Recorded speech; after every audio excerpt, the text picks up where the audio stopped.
بسم الله الرحمن الرحيم والصلاة والسلام على عباد الله المصطفى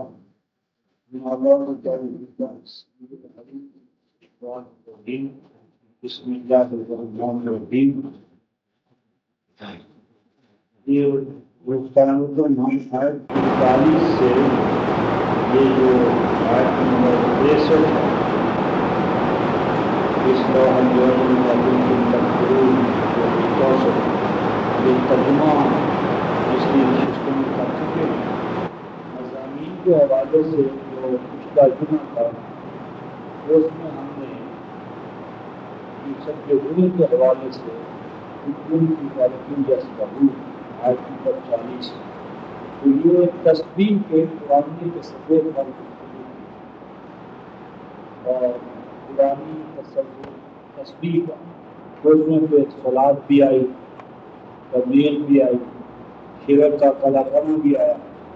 تو آج ہم اس سے اگلی آیت نمبر 41-42 یہ جو کشتی کے حوالے سے جو آیات ہے یعنی آیت نمبر 41-42 ان آیات میں کتاب الہی میں جو ہماری رہنمائی ہے تو آج کی ہماری نشست ان 3 آیات کے ان یعنی مضمونات پر ہے، یہ اس اسپیٹ پر ہے، یہ سینس توحید پر ہے جو ان آیات الہیہ میں ہمارے لیے رہنمائی کا سامان ہے.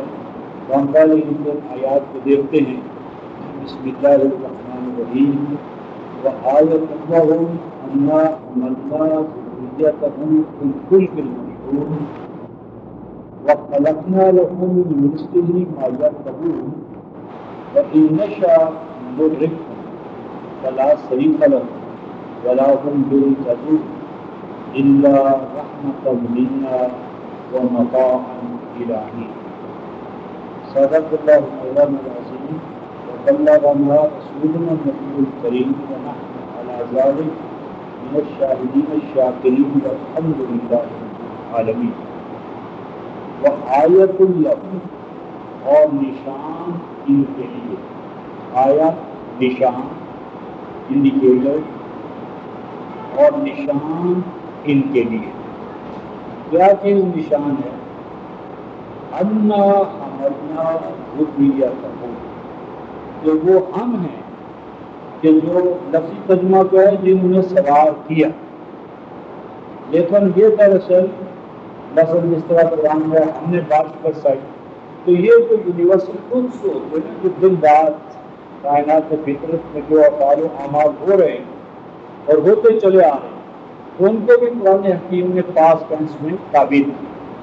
یہاں صرف یہ معنی نہیں ہے کہ ہم اٹھایا بلکہ اٹھاتے ہیں، سواریاں فراہم کرتے ہیں. انا حملنا بلا شبہ ہم اٹھاتے ہیں اور ہم نے اٹھایا. ہم اٹھاتے ہیں ذریتہم انسانوں کی ذریت کو یعنی ابنائے آدم کو بالکل کی مشہور کشتیوں میں جو بھری ہوئی. اور یہاں الفلک جنس کے حوالے سے جنس یعنی پوری کائنڈ اور نوع یعنی کسی ایک سفینے کی بجائے الفلک المشہور یعنی عمومی طور پر تمام ذریتیں یعنی جب تمام ذریت کا مسئلہ آئے گا تو اس وقت کوئی خاص کشتی مراد نہ ہوگی، جنس مراد ہوگی. لیکن پھر قرآن حکیم نے خاص کشتی کا بھی ذکر کیا ہے اور وہ بھی ہمارے لیے نشان ہے، بہت بڑا نشان ہے اور اس کو بھی قرآن حکیم نے کھولا ہے. تو یہ دونوں حوالوں سے اس پر گفتگو ہوگی. ایک فلک عام یعنی عمومی طور پر وہ انسانی کے لیے جو کشتیاں ہیں، حمل و نقل کے جو وسائل ہیں ان کی اہمیت کیا ہے قرآن میں، اور پرٹیکولر سیدنا نوح یعنی نوح علیہ السلام کے حوالے سے جو کشتی کی سگنیفیکنس ہے وہ ایک پرٹیکولر کیس ہے اور اس کا بھی ہمارے ساتھ آیت کے حوالے سے نشان ہے، اس کو بھی ہم دیکھیں گے. وَخَلَقْنَا لَهُم مِّن مِّثْلِهِ مَا يَرْكَبُونَ. اور یہاں خلقنا لفظی ترجمہ کے ہم کر چکے پیدا کر چکے، لیکن اصل مفہوم ہے ہم پیدا کریں گے. کیا پیدا کریں گے؟ من مثلہ یعنی جس طرح سمندروں میں دریاؤں میں چلنے والی کشتیاں ہیں کہ جن پہ نوع انسانی سوار ہوتی ہے، تو سمندروں کے مقابلے میں فضاؤں میں بر میں، یعنی بری حوالے سے، فضائی حوالے سے، یعنی یہ آج جو ایئر ویز ہمارے سامنے آ رہے ہیں، یعنی جس طرح سمندروں کے اندر، دریاؤں کے اندر، پانی کے اوپر ہم نے ان کے لیے کشتیاں پیدا کی ہیں، اسی طرح ہم پیدا کریں گے کشتیوں جیسی، یعنی آج ہم اس کو ایئر بس کہتے ہیں، تو کشتیوں جیسی کیا پیدا کریں گے؟ ما یرکبون، کہ جن پر یہ سواری، یعنی جس طرح آج بحری حوالے سے ان کے لیے سواریاں ہیں، اسی طرح آنے والے دور میں ہم ان کے لیے فضائی ایئر ویز اس طرح کی سواریاں پیدا کریں گے۔ اور دیکھو ان نشاء نغرقہم فلا صریخ لہم، اور اگر ہماری مشیت کا تقاضا ہوگا تو جس طرح سمندروں کے اندر، دریاؤں کے اندر ہم کشتیاں الٹ دیتے ہیں اور کشتیوں میں سوار انسان غرق کر دیتے ہیں، فلا صریخ لہم، تو جب ہم ان کو غرق کرتے ہیں تو کوئی جوگا، کوئی لات، کوئی عزا، کوئی منار، کوئی اور جو انہوں نے سمندروں کے حوالے سے حاجت اور مشکل کشا بنا رکھے ہوتے ہیں، ان میں سے کوئی کام نہیں آتا۔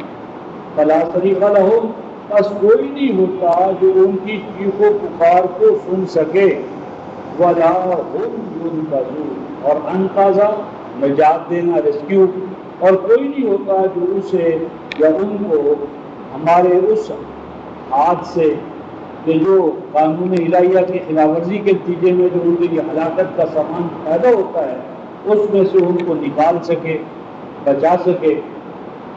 الا رحمت منا ومتاع الہی، لیکن فرمایا کہ ہم انسانوں کو سمندروں پر، فضاؤں پر سوار کر رہے ہیں، اور ہم ان کو غرق نہیں کر رہے ان کے گناہوں کے باوجود، نافرمانیوں کے باوجود۔ تو کیوں نہیں کر رہے؟ رحمت منا، یہ اس لیے کر رہے ہیں کہ یہ ہماری رحمت کا تقاضا ہے، ومتاع الہی، اور یہ ہماری اپنی ٹھہرائی ہوئی ایک سنت کا تقاضا ہے کہ دنیا چونکہ دارالامتحان ہے، تو اس دارالامتحان کے اندر فوری طور پر مت پکڑا جائے، یعنی دنیا اساساً دارالجزا نہیں ہے، یہ دارالعمل ہے، اور دارالعمل کا ایک اجتماعی جو ہے وہ دارالجزا ہے، وہ یوم الدین ہے۔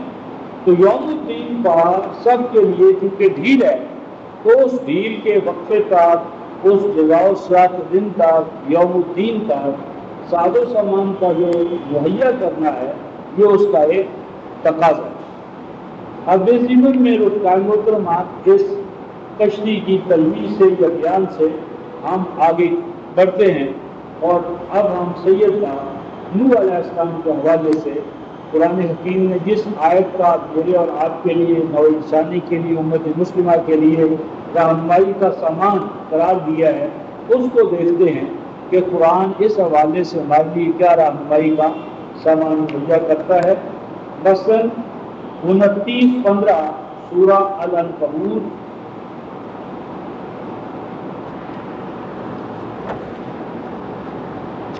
چار سو چھہتر صفحہ،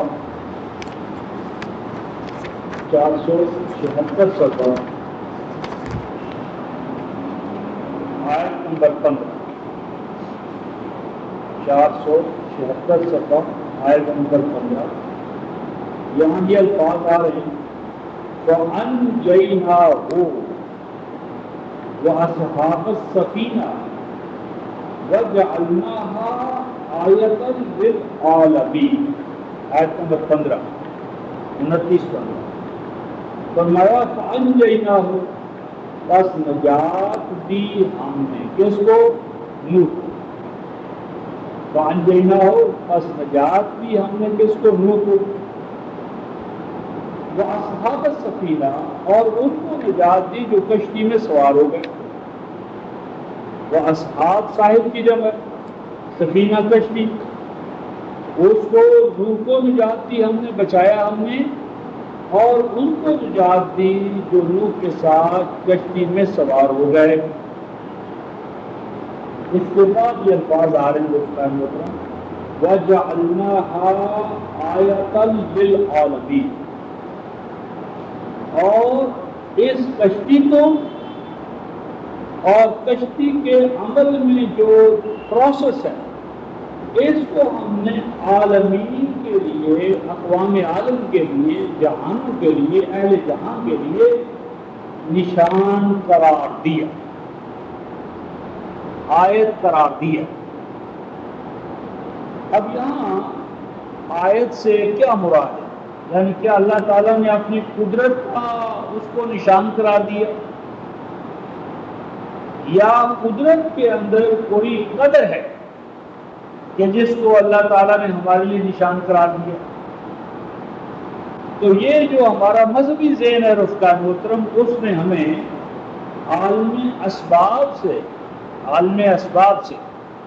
یا کنکویسٹ آف میٹر، تسخیر مادہ، تسخیر کائنات، سخر لکم ما فی السماوات و ما فی الارض، اس سے یعنی الگ تھلگ رکھا ہے، جبکہ قرآن ہمیں یہ کہتا ہے کہ ہم نے کشتی کے ذریعے روح کو بچایا اور کشتی ہی کے ذریعے ان کو بچایا جو کشتی میں سوار ہو گئے، اور ہم نے کشتی کے ذریعے اس بچانے کے عمل کو عالمین کے لیے نشان کرا۔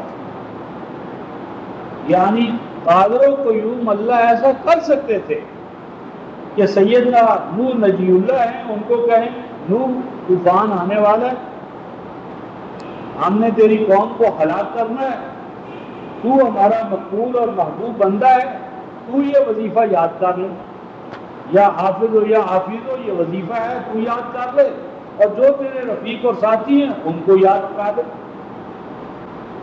تو بس طوفان آئے گا تو طوفان کے اوپر تو خود بخود تیرتے رہو، جس طرح آج کل کہانیاں بتاتے جی ہم فلان جگہ گئے تبلیغی گشت میں اور وہاں آگے ایک ندی آ گئی، تو اس ندی سے اب ہم نے کراس کرنا تھا، کشتی وشتی تو تھی نہیں، تو امیر نے کہا بھائی سورہ فاتحہ پڑھو، ہم نے آنکھیں بند کر لی، سورہ فاتحہ پڑھی، ہمیں نہیں پتا کب ہم کشتی کراس کر وہ ندی کراس کر گئے۔ اب یہاں تو سورہ فاتحہ سے ایسے کام لیے جا رہے ہیں رفقائے محترم، اور نبی مکرم صلی اللہ علیہ وسلم نے کسی مرحلے پر کسی جنگ میں کسی سفر کو عبور کرنے کے لیے کوئی فاتحہ پڑھنے کی تعلیم نہ دی تھی، بلکہ ابھی ہم سورہ توبہ میں پڑھیں گے رسول کی سنت کیا ہے۔ تو یہ کیا ہے کہ رسول کا برپا کردہ انقلاب اور آپ کی جدوجہد اور آپ کا نمونہ، اس کو پامال کرنے کے لیے مذہبی ذہن میں ہمیں یعنی ان آیات الہیہ سے جو خارجی کائنات کے اندر سنت اللہ کے طور پر موجود ہیں، اس سے غافل کرنے کے لیے ہمیں ان آیات الہیہ کے اصل پس منظر سے آگاہی کی۔ مثلاً فرمایا کہ ہم نے کشتی کے ذریعے نوح کو نجی اللہ کو نجات دی، اور ان کو کہ جو ان کے ساتھ تھے سوار ہو گئے کشتی میں، اور ہم نے کشتی کے ذریعے اس بچانے کے عمل کو اور کشتی کو عالمین کے لیے نشان قرار دیا۔ اب اس کو موضوع کو آگے چلانے کے ساتھ نبی مکرم صلی اللہ علیہ وسلم کے حوالے سے میں ایک مقام آپ کے سامنے رکھتا ہوں رفقائے محترم، 242 صفحہ،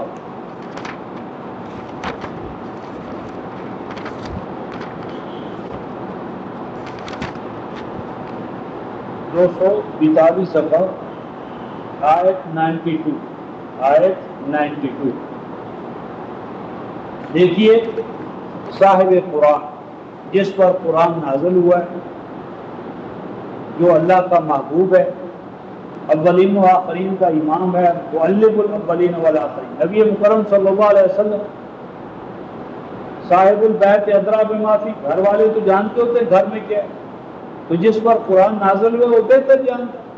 تو ارشاد کیا فرمایا جا رہا ہے آیت نمبر 92، 242 صفحہ، ایک اہل ایمان کی جماعت ہے، اہل ایمان کی، مجاہدین کی، مخلصین و صادقین، قرآن گواہ ہے، مخلص صادق جماعت آتی ہے نبی پاک صلی اللہ علیہ وسلم کے پاس، اور آ کر کہتی ہے کہ یا نبی اللہ، ہم جہاد تو کرنا چاہتے ہیں لیکن ہماری عملی حالت یہ ہے کہ ہمارے پاس سواریاں نہیں ہیں، سواریاں نہیں ہیں، جس طرح ہمارے ہاں تصور ہے کہ بے تیل بھی لڑتا ہے سپاہی، بے تیل بھی لڑتا ہے سپاہی، ممولے کو شہباز سے ٹکرا دو دمادم وسط اندر، یہ جو تصور ہے، یا کوئی قرآن آیت پڑھی اور مسافتیں طے ہو گئی، یہاں بیٹھے بیٹھے مکہ پہنچ گیا، مدینہ پہنچ گیا پڑھنے پڑھانے سے۔ اب نبی مکرم صلی اللہ علیہ وسلم کے پاس آ کر وہ ریکویسٹ کر رہے ہیں کہ ہم جانے کے لیے تیار ہیں، ہمارا مسئلہ بس اتنا ہے کہ ہمارے پاس سواریاں نہیں۔ تو آپ نبی مکرم صلی اللہ علیہ وسلم نے ان کو کیا کہا؟ سورہ فاتحہ پڑھنے کو کہا، کوئی وظیفہ پڑھ لو، یہ کرو وہ کرو۔ ارشاد فرمایا وَلَا، یعنی نہیں ہے کچھ گناہ، وَلَا عَلَا، اور نہیں ہے کچھ گناہ بلیم، عَلَى الَّذِينَ، ان لوگوں پر، یعنی وہ لوگ بھی اللہ تبارک و تعالیٰ کے ہاں حق کے سچے مومن ہیں اور کوئی ان کا الزام نہیں ہے۔ کون ہیں یہ لوگ؟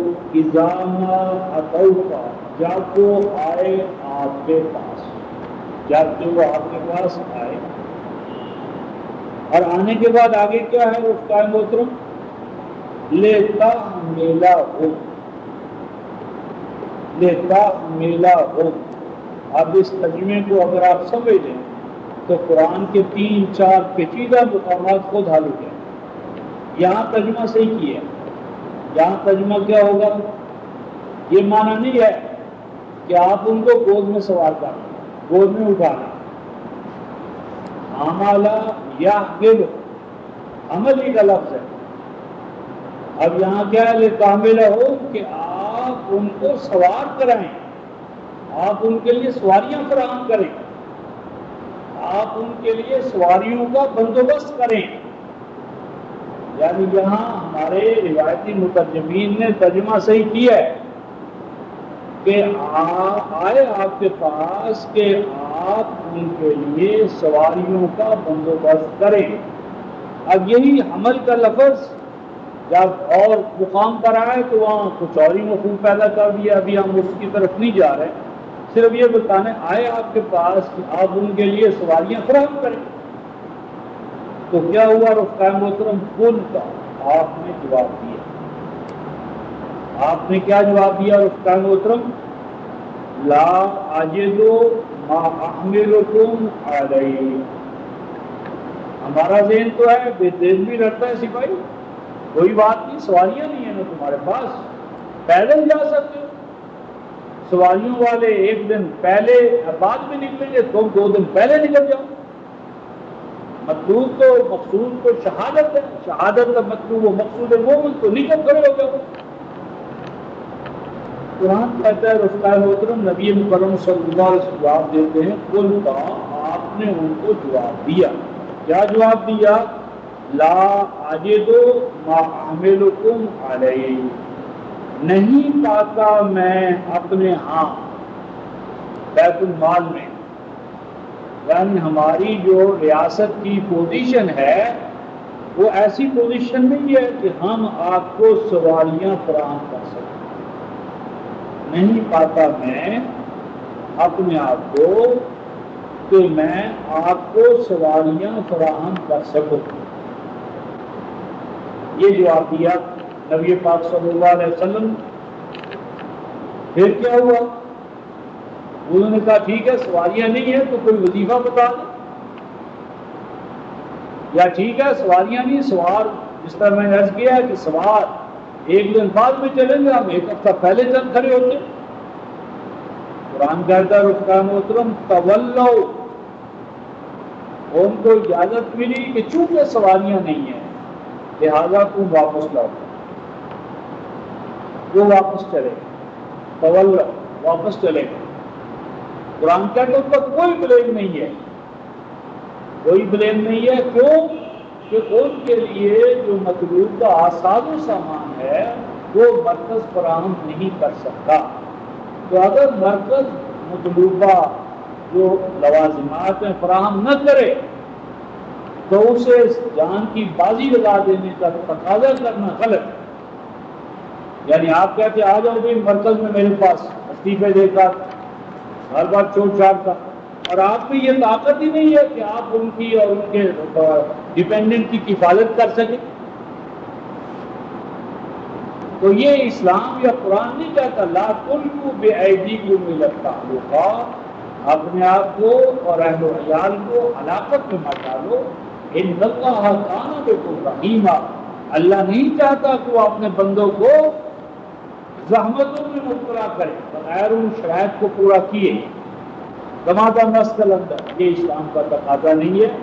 فرمایا وہ لوٹ گئے، اجازت مل گئی واپس لوٹنے کی، اور حالت ان کی کیا تھی؟ وَأَعْيُنُهُمْ تَفِيضُ مِنَ الدَّمْعِ، مخلص تھے، خالص جذبہ تھا، لوٹے تو اس حال میں لوٹے کہ آنکھوں سے آنسو روا تھے، بہ رہی تھی ان کی آنکھیں آنسوؤں سے، اس غم کی وجہ سے، اس تعصب کی وجہ سے، اللہ یجدوا ما ينفقون، کہ آج ان کی ایسی حالت نہیں ہے کہ وہ انفاق کر کے اپنے لیے سواریوں کا بندوبست کر سکے۔ میری مراد یہ ہے کہ اصول یہ دیا ہے کہ جو اکنامک یا مادی یا اقتصادی تقاضے ہیں ان تقاضوں کو پورا کرنا جہاں تک ممکن ہو وہ پہلے ہے، وہ ہو جانے کے بعد پھر اگلا تقاضا شروع ہوگا۔ اسی ضمن میں رفقان محترم قرآن کا ایک اصول کہ جن کو کمال کرنے کی وجہ سے آج ہم تباہ ہو رہے ہیں، سورہ رعد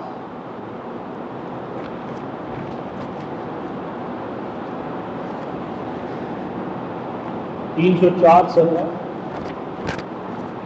آیت نمبر 31، جس طرح میں نے عرض کیا ہے کہ ٹھیک ہے سواریاں نہیں ہیں تو ہم تمہیں ایک وظیفہ بتا دیتے ہیں، زمین کی تنابیں تنگ ہو جائیں گی، یہاں وہ وظیفہ کرو گے جہاں چاہو گے پہنچ جاؤ گے، اس طرح ہمارے ہاں اولیاء کا تصور ہے۔ قرآن رفتہ محترم 304 صفحہ آیت نمبر 31 سورہ رعد، جس قرآن میں یہ حقائق ہیں اسی قرآن کے ایمان رکھنے والے افراد پیشوا عوام تباہ ہو رہے۔ کیا فرمایا؟ وَلَوْ أَنَّ قُرْآنًا، یہ آیت کون کہہ رہا ہے؟ رب جلیل، جس نے قرآن نازل کیا ہے، جو لفظ لفظ حرف حرف نقطے نقطے کا نازل کرنے والا ہے اللہ، وہ کہہ رہا ہے، کیا کہہ رہا ہے؟ وَلَوْ أَنَّ قرآن، کاش کہ کوئی ایسا قرآن ہوتا، یعنی وہ قادر و قیوم اللہ رفقائے محترم جس نے امر کن سے پورا سلسلہ کون و مکان عدم محض سے پیدا کیا ہے، اس کی قدرتوں کا حال یہ ہے، قرآن نتھنگنیس، جس ذات الہ نے عدم محض سے یہ گلیکسیز، کہکشائیں، جھرمٹ، مخلوقات الہیہ، یعنی چاند سورج، کیا نظام ہے، the mysterious universe of James Jeans, یعنی لا تعداد لا قوت ولا توسع مخلوقات الہیہ اور عدم محض، جس اتنی بڑی کائناتوں کو جس ذات الہ نے عدم محض سے پیدا کیا ہے، فاطر السماوات والارض ہے، وہ اللہ فرما رہے کاش کہ کوئی ایسا قرآن ہو، کاش، ولو، اے کاش کہ کوئی ایسا قرآن ہوتا، پڑھنے والی چیز ہوتی، کوئی ایسا وظیفہ ہوتا، ولو ان قرآن، قرآن ہے کوئی قرآن کا کوئی حصہ، دور حاضر کا قرآن، سابقہ قرآن، کاش کہ کوئی ایسی پڑھنے کی چیز ہوتی، وظیفہ ہوتا، کوئی ٹوٹتا ٹونا پڑھنے والی چیز کے پڑھا جاتا، تو پھر کیا ہوگا؟ سیرت به الجبال، جو اس کو پڑھ لیا جاتا اور پہاڑ پڑھنے سے اپنا مقام چھوڑ دیتے، سرک جاتے۔ پہاڑ چلنا شروع ہو جاتے. دیواریں بھی تو پہاڑ کی طرح ہی ہیں نا کہ کوئی وظیفہ پڑھا دیوار چل پڑی. کاش کہ کوئی ایسی پڑھنے کی چیز ہوتی کہ اس کو پڑھنے سے پہاڑ چل سکتے اور خود کے کہ اس کو پڑھا جاتا اور زمین کی مسافتیں طے ہو جاتی. ایک قوم پاکستان میں اور دوسرا قوم انگلینڈ میں. آنکھیں بند کرو دفعہ تنوایا یہاں سے وہاں پہنچا دی. اس کو کہتے تیولات. زمین کی تنابیں اللہ والے کھینچ لیتے ہیں. اور تو سواریوں کی جہازوں کی کشتیوں کی ضرورت ہی کیا ہے؟ وہ تو زمین کے اوپر مسلط ہے. ایک قوم یہاں ایک قوم پورے شام میں اور ایک اگلا مراکش میں. اے کاش کہ کوئی ایسا قرآن ہوتا پہاڑ اس کے پڑھنے سے چلنے لگتے زمین کی مسافتیں طے ہو جاتی. اور اگلی بات رفتار محترم اور کل اوتار. اے کاش کہ کوئی ایسا قرآن ہوتا کہ اس کو پڑھ لینے سے مردوں کے ساتھ ہم کلامی ہو سکتی. ہمارے ہاں تو کرنے والے بہت ہیں. کوئی کشف قبول کرتا ہے, کوئی مردوں سے ہم کلام ہوتا ہے, کوئی مراقبوں میں بیٹھ کر قبروں کا حال بتاتا ہے. اور جب اسے پوچھیں گے کہتے ہیں ہمارے پاس بس یہ فلاں وظیفہ ہے, ہم فلاں آیتیں پڑھتے ہیں, ہم فلاں قرآن پڑھتے ہیں, ہم کوئی غیر شرعی کام کرتے. جس کا قرآن ہے وہ یہ کہہ رہا ہے کاش کہ کوئی ایسا قرآن ہو, کاش کہ کوئی ایسا قرآن ہو کہ اس قرآن سے یہ کام لیے جا سکے. پہاڑ چلنے لگتے, زمین کی مسافتیں طے ہو جاتی, مردوں کے ساتھ کلام ہو جاتا. فرمایا نہیں بل للہ الامر جمیعا. یہ تمام کام اللہ چاہے کون و مقام کا مالک اپنی قدرت کاملہ سے, لیکن قرآن کا یہ ڈومین نہیں ہے. یعنی مسئلہ اللہ کی قدرت کا نہیں ہے. یقیناً اللہ قادر و قیوم اللہ ہے جو نتھنگنس سے یہ سلسلہ ہے کون و مکان بنائے. اس کے بارے میں یہ کہنا کہ وہ ایسا نہیں کر سکتا حماقت ہے. لیکن کیا اس نے کوئی ایسا قرآن پڑھنے کی چیز دی ہے کہ جس پڑھنے کی چیز سے یہ کام ہو جائے؟ قرآن کہتا نہیں, ایسا نہیں ہوتا. اب اس کے بعد اس کا محترم ہم اس کو ایک اور حوالے سے بات کو آگے بڑھاتے ہیں. سورہ صافات سیدنا نوح علیہ السلام کی تشریح کو قرآن زیر بحث لاتا ہے. اور سورہ صافات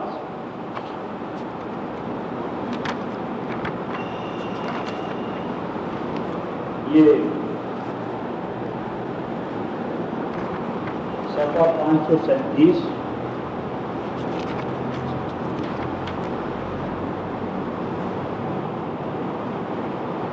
آیت نمبر 76 سے 77.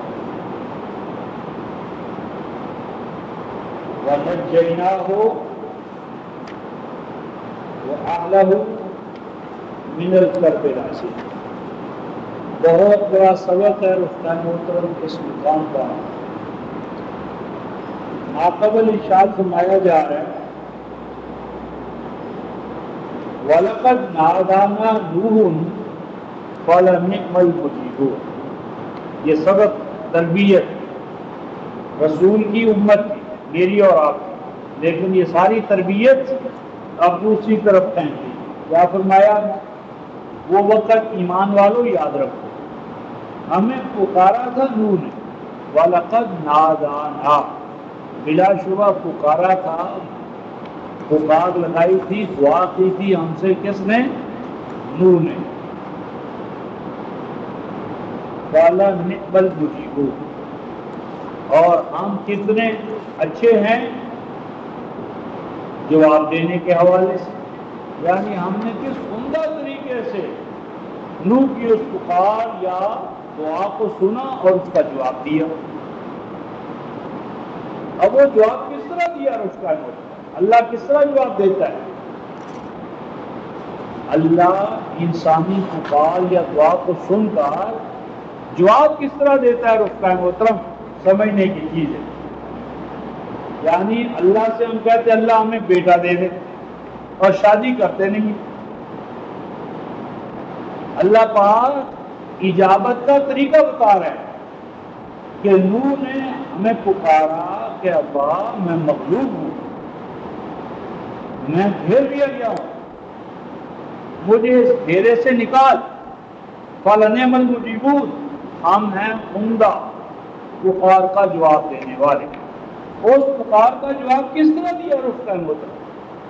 دیکھیے، وَنَجَّيْنَاهُ وَأَهْلَهُ مِنَ الْكَرْبِ الْعَظِيمِ، وہ نوح کی جو دعا تھی اس کو ہم نے سنا اور ہم نے اس کا نجات دی، بچا لیا ہم نے نوح کو، اور اس پر ایمان لانے والی جماعت کو کہاں سے بچایا؟ من الکرب العظیم، بہت دکھ دہ صورت احوال سے۔ اور کیا فرمایا اس کا محترم؟ وَجَعَلْنَا ذُرِّيَّتَهُ هُمُ الْبَاقِينَ، اور جو نوح کے ساتھ کشتی میں سوار ہو گئے، صرف کشتی میں سوار ہونے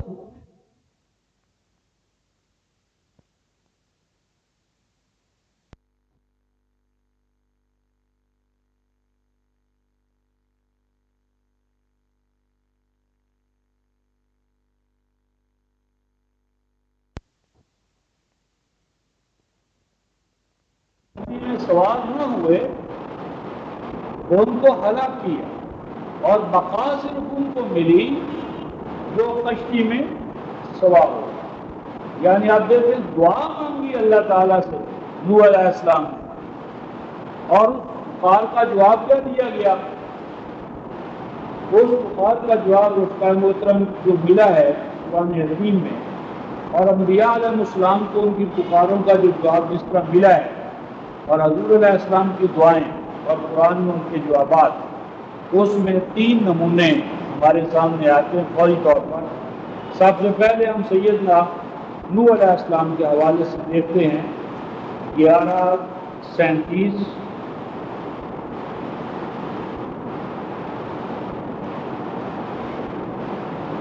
271 صفحہ ہے۔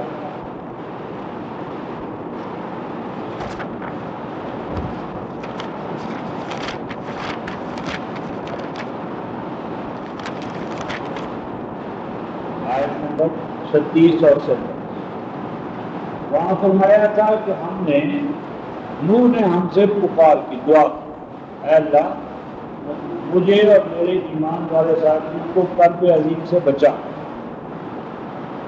اب اس پکار کا جواب اللہ نے فرمایا فَلَنِعْمَ الْمُجِيبُونَ، ہم نے ان کی پکار کا بہترین جواب دیا اور ان کو جو کشتی میں سوار ہوئے ان کو بچا لیا۔ اب یہاں کیا فرمایا؟ آیت نمبر 36 271 سے، وَأُوحِيَ إِلَىٰ نُوحٍ، اور وحی کی ہم نے نوح کی جانب،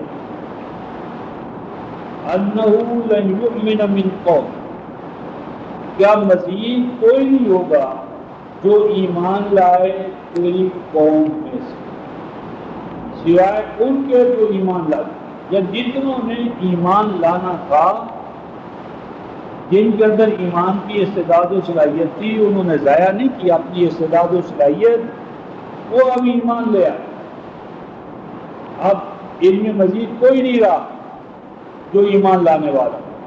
فَلَا تَبْتَئِسْ بِمَا كَانُوا يَفْعَلُونَ، اور جو اعمال باغی انجام دے رہے ہیں اس پر اب پریشان ہونے کی بات نہیں ہے۔ وَاسْمَعِ الْفُلْكَ، لہذا اب اگلا دور، اگلا مرحلہ کیا ہونے والا ہے اور اس سے نجات کا راستہ کیا ہے؟ فرمایا وہی کہ ہم نے وَاسْمَعِ الْفُلْكَ، کشتی بنا، گویا کہ کشتیاں بنانا رفقائے محترم اللہ کا حکم اور انبیاء کی سنت ہے۔ سیدنا نوح علیہ السلام کی سنت کیا ہے؟ کشتیاں بنانا،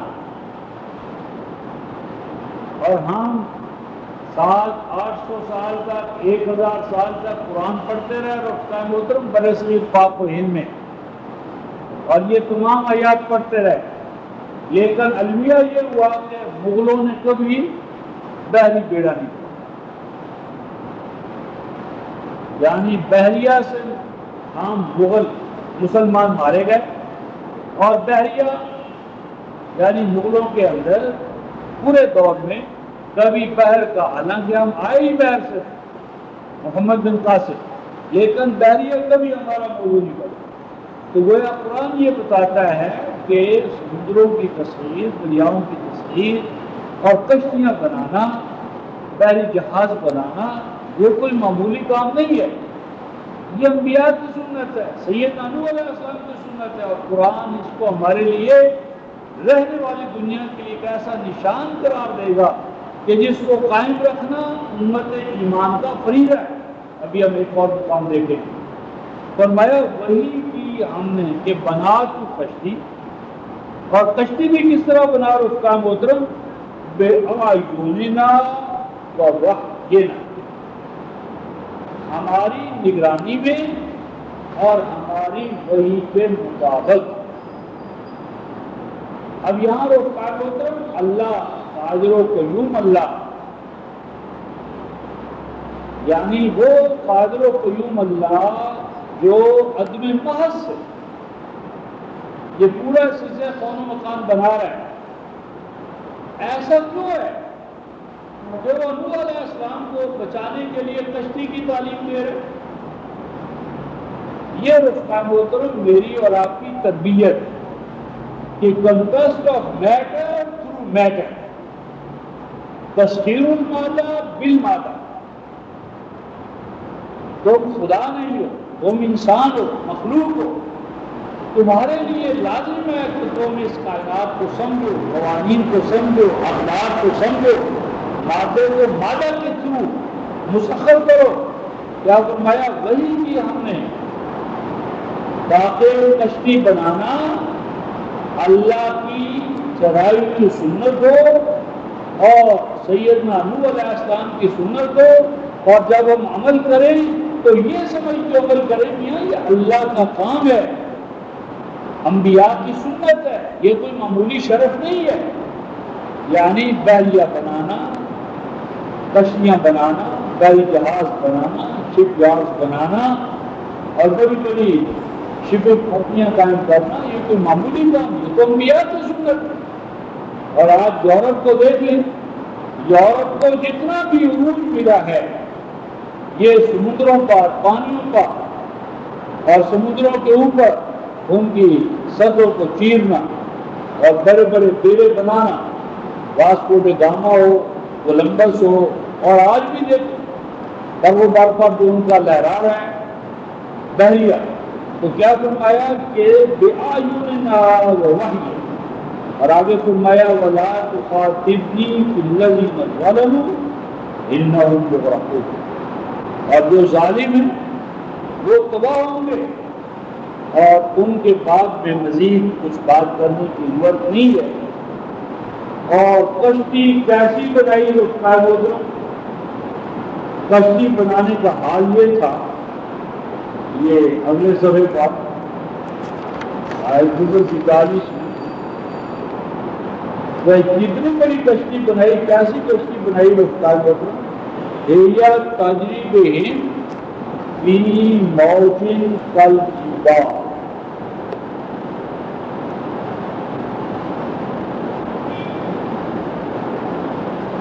یہ آیت نمبر 42 اگلا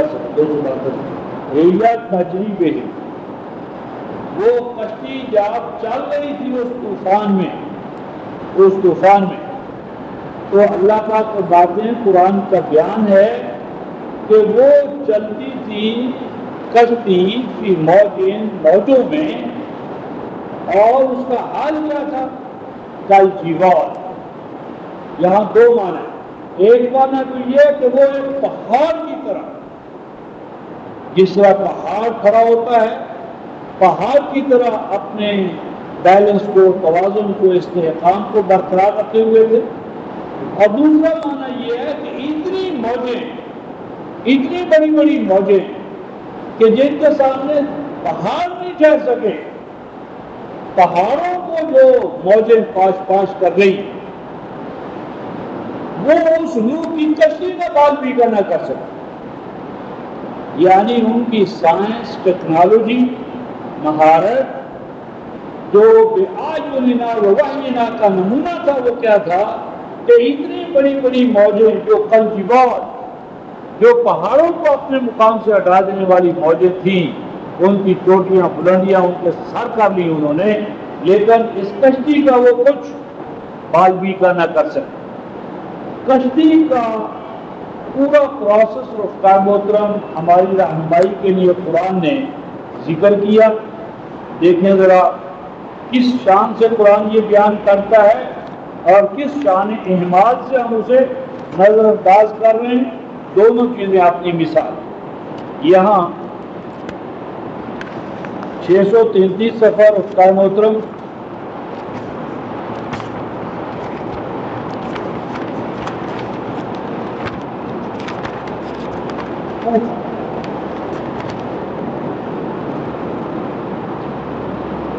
آیت نمبر 13 اور 14، وَحَمَلْنَاهُ عَلَى ذَاتِ أَلْوَاحٍ وَدُسُرٍ۔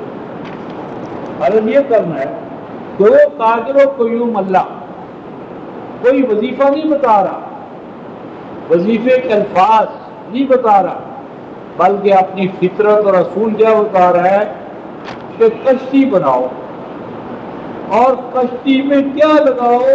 حملناہ علی ذات الواح، یعنی یوں نہیں فرمایا حملناہ علی السفینہ، کشتی پر سوار، بلکہ فرمایا ہم نے ایک ایسی چیز کا سوار کیا اس روح کو اور ان کے ساتھیوں کو، علی ذات الواح، الواح لوح کی جمع ہے، یعنی جس میں مضبوط قسم کے پھٹے لگائے گئے، تختے لگائے گئے تھے۔ الواح یعنی لکڑیاں، ان کو چیرا گیا، باندھا گیا، جوڑا گیا، اور کس طرح جوڑا گیا رفتہ محترم؟ الواح و دسر، اور دسر کہتے ہیں کی، مضبوط قسم کے کی، دسار، آگ مار ہو جانے والے مضبوط قسم کی میخیں۔ اب سوال یہ ہے کہ جب انہوں نے مضبوط قسم کی میخیں کیل لگائے تو کیا فاؤنڈریز نہیں ہوں گی؟ جس طرح کا بھٹی ہوگی، کوئی نظام تھا کہ جس میں آرے کا نظام کہ الواح بنایا گیا، بھٹیوں کا نظام کہ لوہے کو پگھلا کر اس کے کیل، ڈانڈے، رسے باندھنے کے لیے یہ مضبوط قسم یہ چیزیں مہیا کی گئی۔ اور آگے فرمایا تجری بأعیننا، ایسا نہیں تھا کہ بس اندر پہلے طوفان اور سمندر میں ڈالا اور سو گئے۔ کیا فرمایا؟ تجری بأعیننا، مسلسل ہوتا ہے واچ کو، چکنے پن سے، بیداری سے، یعنی نور جیسا اللہ کشتی بان سویا ہوا نہیں تھا۔ بِأَعْيُنِنَا، مسلسل ہوتا ہے ہم نگران، بیداری، نگہدار، نگہبانی کا فریضہ انجام دے رہے تھے۔ جزاء لمن کان کفر، کہ جس رسول کا مسلسل و قائم انکار کیا جا رہا تھا اور وہ جو عمل دکھا رہا تھا، اس کا جو انکار کرنے والے تھے اور ان کو اس میں بدلہ ملا۔ آگے پھر میں رفتہ محترم، وَلَقَدْ تَرَكْنَاهَا آیَاتٍ، اس پروسیس کو ہم نے آنے والوں کے لیے بطور نشان چھوڑا ہے۔ اے میری ذات پر ایمان لانے والوں، میں نے اس کشتی کو بطور نشان چھوڑا ہے تمہارے لیے۔ اور آگے کیا فرمایا رفتہ محترم؟ فَهَلْ مِن مُدَّكِرٍ، فَهَلْ مِن مُدَّكِرٍ کا ہم وہ تو قرآن سے فیضیاب ہونے والی اللہ کے بندو یہاں فَهَلْ مِن مُدَّكِرٍ کا قریب قریب معنی کشتی کے حوالے سے ہے. اللہ اپنی سنت کی طرف آپ کی توجہ مبذول کر رہا ہے. وہ تم ہمارے اس طریقے کار سے فائدہ اٹھانے والے. ہمارا طریقہ کار یہ ہے کہ میٹر کی تشکیل کرو میٹر کے ذریعے، سمندروں کا دریاؤں کا بند باندھو، کشتیاں بناؤ، ہوائی جہاز بناؤ، درگاہ آف میٹر کرو تھرو میٹر. فَهَلْ مِن مُدَّكِرٍ، ہو تم اس سے فیضیاب ہونے والے، ہو تم ہماری یہ سنت اور رہنمائی سے سبق حاصل کرنے والے. یہ جو موضوع محترم یا اپنی ذات میں تنوع جو ہے سو ہے. اب میں ایک اور قریب قریب مثال سیدنا نوح علیہ السلام کے بعد سیدنا موسیٰ علیہ السلام کی آپ کے سامنے رکھتا ہوں، اور عجیب رہنمائی کے حوالے سے. یہ سورہ یونس ہے، سورہ یونس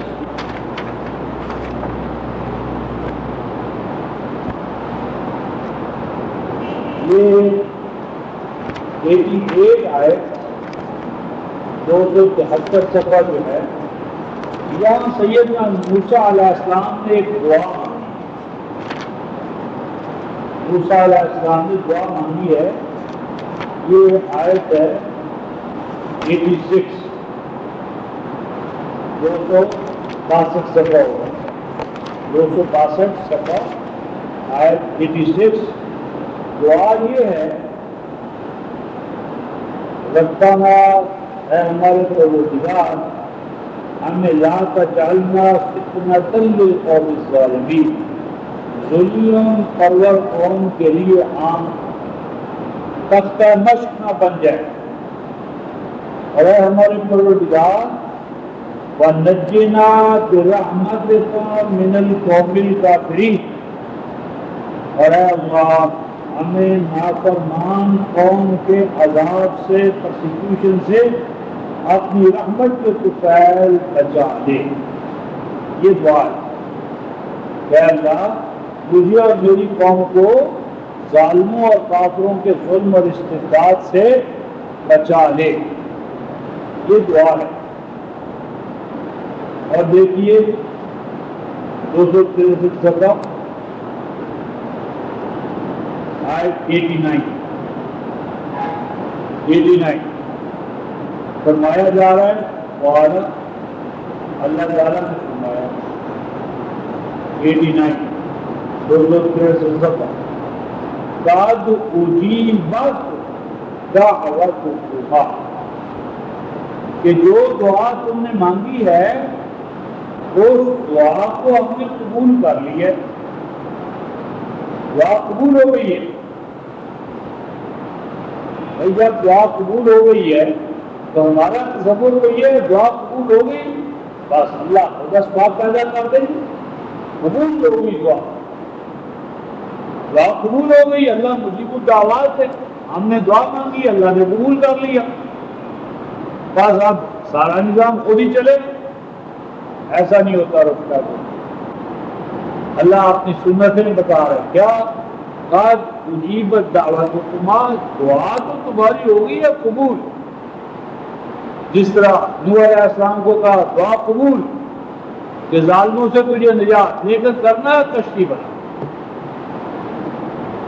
اجیبت دعوتکما، دعوت تو تمہاری قبول ہوگی، دعا تو قبول ہو گئی، لیکن اس قبولیت کے بعد اب ایک پروسیس ہے جو تم نے اڈاپٹ کرنا. وہ کیا ہے؟ فرمایا فاستقیما، اب اس دعا کو پورا کرانا ہے نا تو ہمت مرداں مدد خدا. اب کیا کرنا ہوگا تم نے؟ ہمت مرداں، استقامت دکھانی ہوگی، استقامت دکھانی ہوگی. اور استقامت کے بعد کیا ہوگا؟ وَلَا تَتَّبِعَنِ سَبِيلَ الَّذِينَ لَا يَعْلَمُونَ، اور جو نادان لوگ ہیں، جاہل ہیں، اب علم کا راستہ اختیار کرنا ہوگا، جہالت کا نہیں۔ قرآن ایک عجیب انداز میں اس موضوع کو آگے لے جاتا ہے رفتہ محترم، لیکن درمیان میں ذرا ہم اپنا ذکر بھی رکھ لیں۔ ہم تو اس مقام پر کھڑے ہیں اور اس ضمن میں قرآن نے ہماری کیا رہنمائی کی۔ دیکھیے سورہ النساء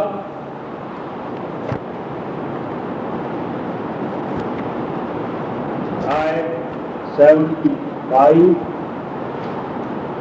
108 صفحہ 108 صفحہ تصوف کے لیے دعائیں مانگی جا رہی ہیں، مجاہدین کشمیر کے لیے دعائیں مانگی جا رہی ہیں۔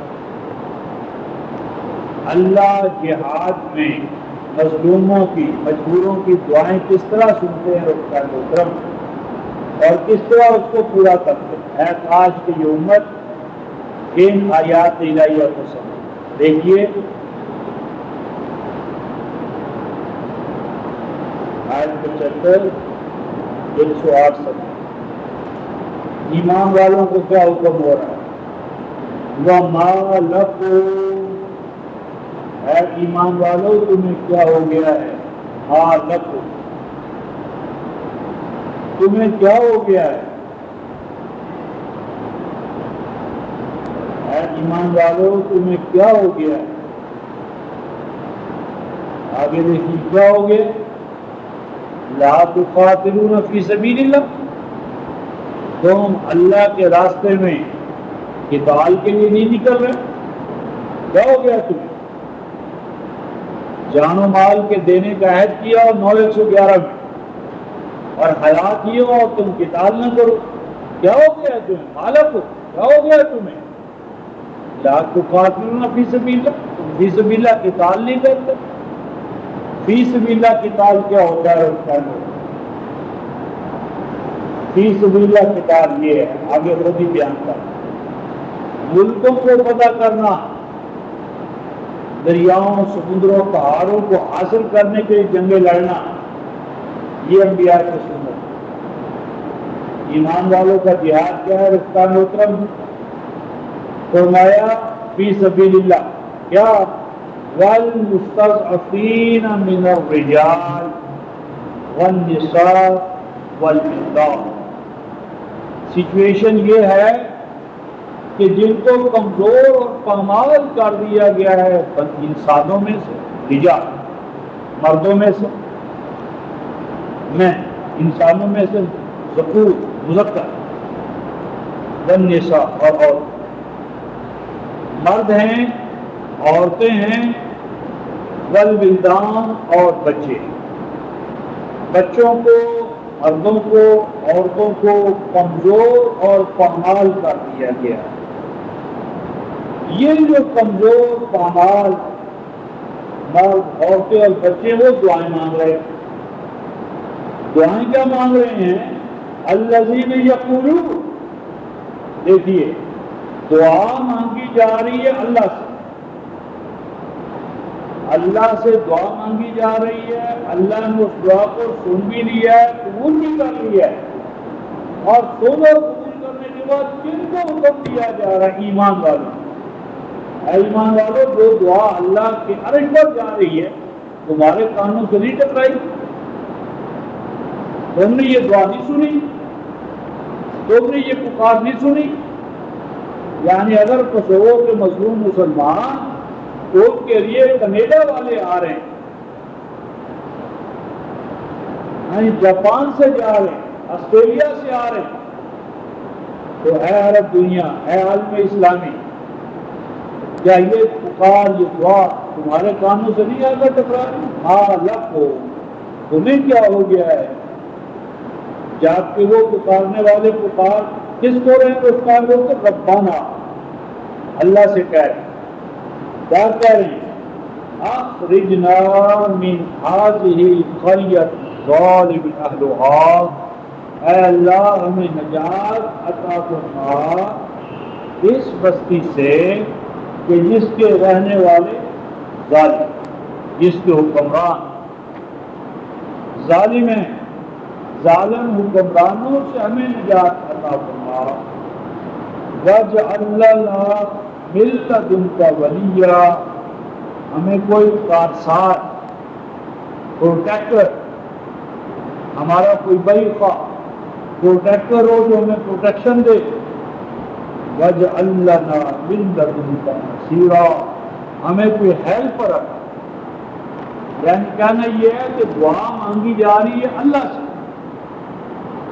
اور سمیع مجیب اللہ نے وہ دعا سن بھی لی ہے، اور سننے کے بعد ایمان والوں کو کہا جا رہا ہے کہ تم کہاں ہو، تم نہیں سن رہے، تم نے نہیں سنا اللہ اس دعا کو جو اللہ سے مانگی جا رہی ہے۔ اس کا مطلب یہ ہوا رکھا محترم کہ انسانی دنیا کے اندر جو تبدیلیاں ہیں، تغیرات ہیں، وہ انسانی ہاتھوں سے آئیں گی۔ 9:14 يُعَذِّبُهُمُ اللَّهُ بِأَيْدِيكُمْ، اللہ ان کو عذاب دے گا تمہارے ہاتھوں، یعنی محمد کا ہاتھ دراصل اللہ کا ہاتھ تھا،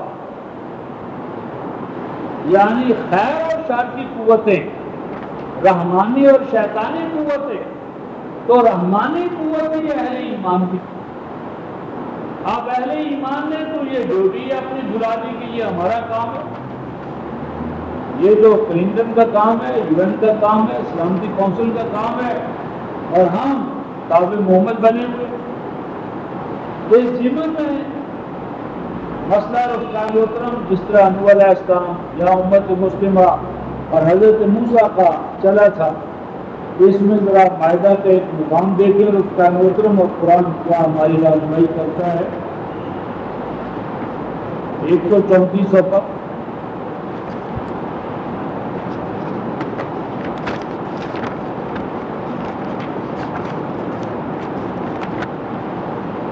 تو 134 آیت 21 فرمایا وہ وقت یاد کرو جب موسیٰ علیہ السلام نے اپنی قوم سے کہا کہ اے میری قوم داخل ہو جاؤ، ادخلوا الارض، داخل ہو جاؤ اس سرزمین میں، مملکت میں، علاقے میں، المقدسہ، جو زمین تمہارے لیے بے پناہ نشو و نما کے امکانات رکھتی ہے، اور آگے دیکھیے التی کتب اللہ لکم، وہ زمین جو موسیٰ علیہ السلام فرماتے میرے اندازے کے مطابق وہ زمین اللہ تمہارے لیے لکھ چکے، اندازہ کریں، اور اللہ کا لکھا تو اٹل اور اماروں کا، اللہ لکھ چکا ہے اس زمین کا تمہیں دینا، تمہارا کام ہے اس زمین کو لو۔ اب کیا ہو گیا؟ قالوا، آگے سے قوم جواب دیتی ہے اے موسیٰ ان فیہا قوم جبارین، تو بھائی یہ کیسے ہم لے، یہ جو زمین پہ قابض ہے انڈیا ہے مثلا، یہ امالکہ اس وقت ان کے پاس تو جدید لیٹسٹ ویپنری ہے، ساز و سامان ہے، وہ تو بڑے طاقت والے قوت والے ہیں، وَإِنَّا لَن نَّدْخُلَهَا حَتَّىٰ يَخْرُجُوا مِنْهَا، کیونکہ وہ زوراور ہیں، ہم تو ان کا مقابلہ نہیں کر سکتے، یہاں مقابلہ کرنے کی بجائے وہ داخل ہو گئے، قابض ہو گئے، اور ہمارے عمران کہتے واپس آ گئے، واپس آنے میں بڑی پڑا ہے، پہلے بھیجنے میں پڑا اور واپس آنے میں پڑا، ہم تو داخل نہیں ہوں گے تاکہ وہ وہاں سے نکال نہ دیے جائیں یا نکلنا ہے، اور اگر وہ نکل آئیں گے وہاں سے تو انا داخل ہو، تو پھر ہم داخل ہونے میں یقیناً ایڈوانسمنٹ کریں گے، آگے بڑھیں گے۔ فرمایا پوری امت میں صرف 2 آدمی نکلے رفتار، پوری امت، قوم موسیٰ میں رجلان 2 آدمی، من الذین یخافون، ان میں سے کہ جن پر اللہ کا انعام تھا کہ وہ کیا تھے؟ اللہ کے قانون کو توڑنے سے ڈرتے، یعنی قوانین الہیہ پر چلنے کا جذبہ بھی اللہ کی نعمت ہے۔ ہونے والے قوم کی یہ پہچان ہے کہ وہ اللہ کے ٹھہرائے ہوئے قوانین کی خلافت بھی نہیں کرتے، قاعدے قانون میں رہنا ہونے والے قوم کی پہچان۔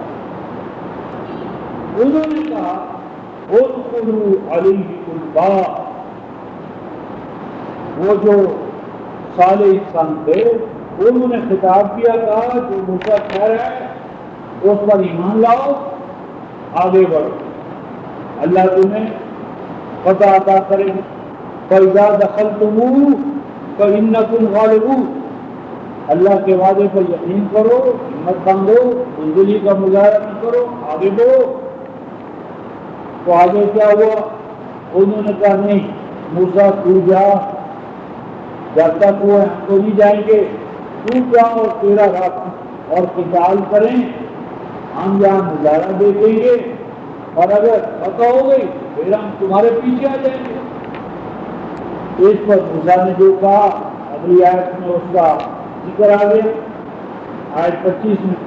اب آیت 26 آئی ہے رب العالمین، یہ نقطہ بتانے کے لیے اوپر کیا فرمایا تھا؟ قاتل اللہ لکم، اللہ لکھ چکا ہے تمہارے لیے، لیکن اللہ کے لکھے رفتار محترم مشروط ہوتے دن یہ تمہیں دے دیا جائے گا، یہ ہمارے قانون کا تقاضا لے کر دینے کی کچھ شرائط ہے۔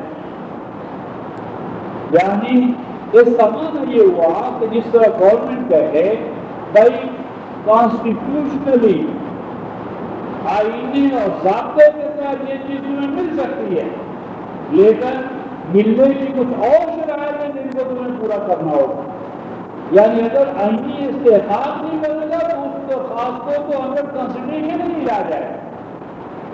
وہ درخواست جو ضابطے کے تحت انڈر کنسیڈریشن ہو سکے، اب اس کو میچور کرنے کی کچھ اور شرائط ہے، فلاں ڈاکومنٹ لاؤ، فلاں اسپیسیمن لاؤ، فلاں چیز ثابت کرو، فلاں ثابت کرو، پھر اس کا ایک پروسیجر ہے وہ پورا کرو تو یہ چیز تمہیں مل جائے گی۔ یعنی یہ کوارٹر ہم تمہیں الاٹ کر دیں گے، تمہارا حق بنتا ہے، پہلی چیز ہے حق بنتا۔ اجازت دعا کا معنی ہے کہ تم نے ان ابتدائی شرائط کو پورا کر دیا ہے، لہذا تمہارا استحقاق۔ اب اس استحقاق کو میچور کرنے کے لیے کچھ اور شرائط ہے، اگر وہ شرائط کوئی قوم پورا نہیں کرتی تو وہ محروم ہو جاتی ہے۔ کیا فرمایا آیت نمبر 26 میں؟ وَإِنَّهَا مُحَرَّمَةٌ عَلَيْهِمْ 40 سَنَةً، وہ ملک کہ جس کا مل جانا ممکن تھا لیکن ان کے پر حوصلہ ہونے سے، ان کے اللہ کے ٹھہرائے ہوئے جو قواعد و ضوابط ہیں ان پہ پورا نہ کرنا، اس کی وجہ سے یہ زمین میں ٹکرے ماریں گے 40 سال، یتیہون فی الارض، یہ زمین کا ملنا حرام۔ کب تک؟ 40 سال تک۔ کس طرح ہوگا؟ یتیہون فی الارض، آوارہ کا، کوئی مسئولہ نہیں، کوئی